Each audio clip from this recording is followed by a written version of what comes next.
Здравейте, аз съм Дейвид. Намирам се в района на Панчарево.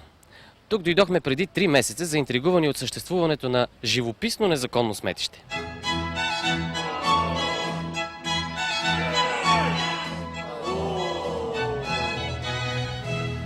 Впечатлени от гледката потърсихме кмета на общината. По закон той е длъжен да подсигури сметосъбирането и да не допуска създаването на нерегламентирани сметища. От друга страна, регионалната инспекция по околната среда и водите трябва да контролира и санкционира в случай на нарушение кметовете на общините. В законно установения срок ще бъде извършена проверка от наши експерти. След установяване на нарушение ще бъде съставен акт на кмета на общината. Ние ще си понесем това, което ни се полага по закон. Сигурно се досещате, че не случайно сме в Панчарево за втори път. Искаме да проверим има ли последствия от репортажа ни и изпълнени ли са дадените обещания. Сега разрешен ли е вече този проблем там с това сметище?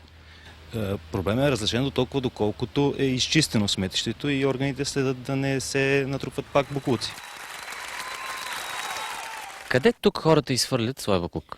Боклука се изхвърля нагоре по реката, която, ако не е мръсна, би била прекрасна река. Защо се изхвърлят там? Няма контейнер. Плащате ли данък смет? Данък смет всички плащат. Съгласно закона за местните данъци и такси, такса смет има няколко компонента. В момента те плащат само два компонента. Такса депо и такса за ползване на обществени територии. Хората, които живеят тук, ползват по някакъв индиректен начин депото за битови отпадъци, което се намира в Суходол. Значи той така или иначе изхвърля някакви битови отпадъци, които законодателят е решил, че трябва да му се ангажира с някакво присъствие с данък. Същото се отнася, че той ползва някакви обществени територии, които по същия начин следва да се обложат с някакъв данък. Проблема не е достатъчно разяснен.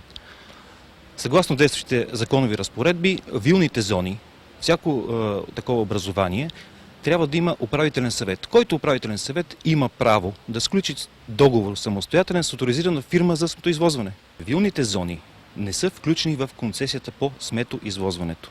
А можем ли да допуснем, че закона може би не е точен? При положение, че има нужда, при положение, че има необходимост, може би нещо куца в закон. Точно така, нещо в закона куца, но кметовете на общини, кметовете на райони нямат законодателна инициатива. Това е извън нашите компетенции. Разбрах, че имате един голям контейнер в двора на общината и че имате достатъчно други, които са достатъчни да обслужат нуждите ви. Съгласен ли сте да закараме този контейнер там? Да, съгласен съм. Имам така доброто желание да помогна на хората. Съгласен съм контейнера да отиде в вилната зона, който е в двора на районната администрация. Сега като има контейнер, ще се променят ли нещата? Мисля, че ще се промени, защото хората носят в турбички това и го фърлят. И като има контейнер, ще фърлят в контейнера, няма да фърлят навън.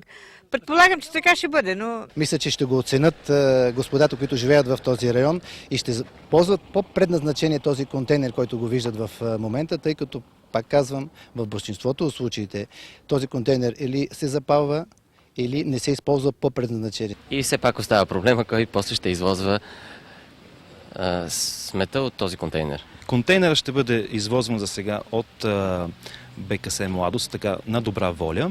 Разбрахме се да го сложим този контейнер и на първо време да го извозваме за наша сметка, но искам да ви кажа, че това ще бъде, да кажем, месец, два, три, но ние не можем постоянно да извозваме без да ни се заплаща. А вилните зони и техните управителни съвети трябва сами да сключат договори за извозване на сметта. Никога не съм предполагал, че боклукчийски контейнер ще предизвика у мен радост и умиление. Всъщност той едва ли ще реши проблема. Но това все пак е някакво начало, нали? Поне докато се променят нещата.